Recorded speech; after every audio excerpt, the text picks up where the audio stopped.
बिस्मिल्लाहिर्रहमानिर्रहीम, अस्सलाम वालेकुम वरहमतुल्लाहि वबरकातुहू। मैं उम्मीद करता हूँ आप लोग सब खैरियत से होंगे।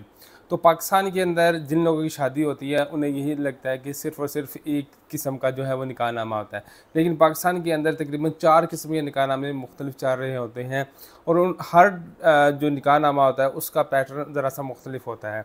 और फिर जब आप लोगों का नौला इशू होकर आता है तो उसके बाद जो है वो फ़ाइल की मेकिंग होती है। तो उस टाइम जो डॉक्यूमेंट्स जिस रीजन से या जिस रिलीजन से आप का ताल्लुक़ होता है उससे रिलेटेड जो है वो निकाहनामा इशू होता है, और फिर वो नादरा जब पे यूनियन कौंसिल जाता है, फिर नादरा पे जाता है, और फिर जाकर आपकी फ़ाइल मेकिंग होती है।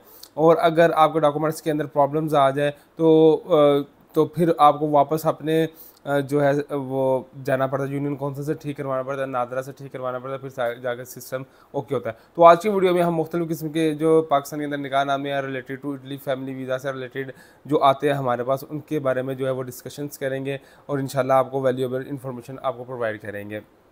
वीडियो को शुरू करने से पहले आप लोगों से रिक्वेस्ट है, काइंडली चैनल को सब्सक्राइब कर लीजिएगा। सोशल मीडिया के जितने लिंक्स हैं डिस्क्रिप्शन में मेंशन है, लाजमी विजिट कीजिएगा।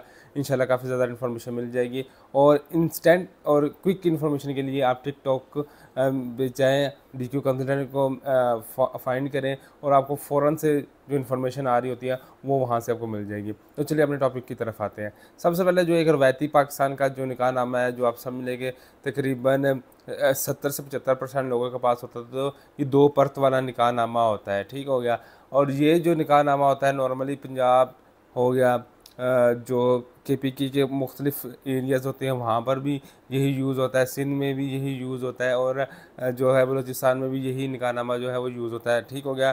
तो अब आप लोग इस टेंशन में आ जाएंगे इसने 75% क्यों कहा है, जबकि निकाहनामा तो एक ही होता है। नहीं नहीं, ऐसी बात बिल्कुल भी नहीं है। इस निकाहनामे के अंदर भी आपको सारी की सारी करेक्शन करवानी पड़ती है।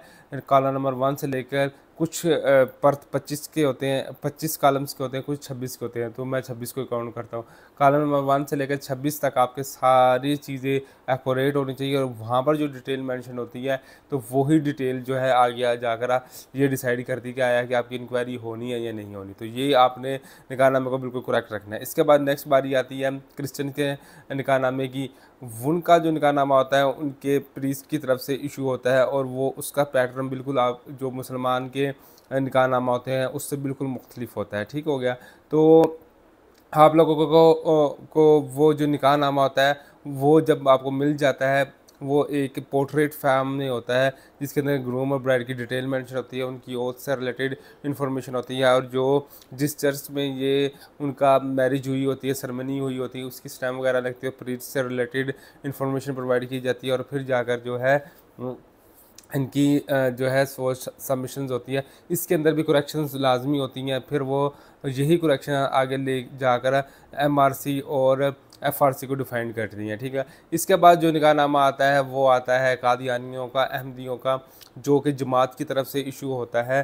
तो ये जो होता है ये भी बड़ा लंबा और एक लॉन्ग इनका कोई मैरिज डीट होता है, डबल पेजेस का होता है। तो इसका यहाँ पर भी जो ये जा रहे होते हैं इटली में पाकिस्तान की तरफ से, ये इनका जब ये निकाहनामा इशू होता है तो इस निकाहनामे की बेस पर या MRC इशू होगा, फारसी होगा, तो फिर ये जाएंगे। तो ये जब अपना वहाँ पर मैरिज सेरेमनी इनकी जमात में आई थिंक होती है, तो उस टाइम ही ये सारी की सारी चीज़ें एक्यूरेट मेंशन होती हैं, तो फिर इनका काम होता है। इसके बाद जो बारी आती है एक स्वात वाली साइड से एक निकाहनामा होता है, वो बहुत बड़ा एक निकाहनामा होता है। उसके अंदर जो है ना, आप कह सकते हैं कि खुतबा ही बहुत ज़्यादा लिखा होता है। आपको तो ये डिफ़ाइन करना मुश्किल हो जाएगा कि ग्रूम और ब्राइड का नाम कहाँ पर मेंशन होता है, तो वो वाला निकाहनामा भी चलता है। तो ये 4 किस्म के निकाहनामे होते हैं। जब हम फाइल मेकिंग करते हैं तो हमारा प्रोसेस इन सारों से गुजरता है, क्योंकि हमारे पास तो सभी लोग आते हैं काम वगैरह करवाने, जो क्रिश्चियंस होते हैं या फिर किसी अदर रिलीजन से होते हैं या किसी और सेक्ट से होते हैं, जो पाकिस्तान के नेशनली होते हैं, तो उनका काम जब हम कर रहे होते हैं तो उन्हीं से रिलेटेड हम फाइल की मेकिंग कर रहे होते हैं। तो सबसे बेटर यही होता है कि जब आप इटली फैमिली वीज़ा को डील कर रहे होते हैं तो हर चीज़ हमें एक्यूरेट देखनी पड़ती है, ताकि on the day of appointment आपका कोई प्रॉब्लम्स वगैरह ना आ जाए। ठीक हो गया। तो अपने डॉक्यूमेंट्स की checking for office attestation, translation, form filling से रिलेटेड असिस्टेंस चाहिए हो तो आप हमसे कॉन्टैक्ट कर सकते हैं। नेक्स्ट वीडियो तक के लिए अपना ख्याल रखिएगा, चैनल को प्यार दिखाइएगा। अल्लाह हाफिज़।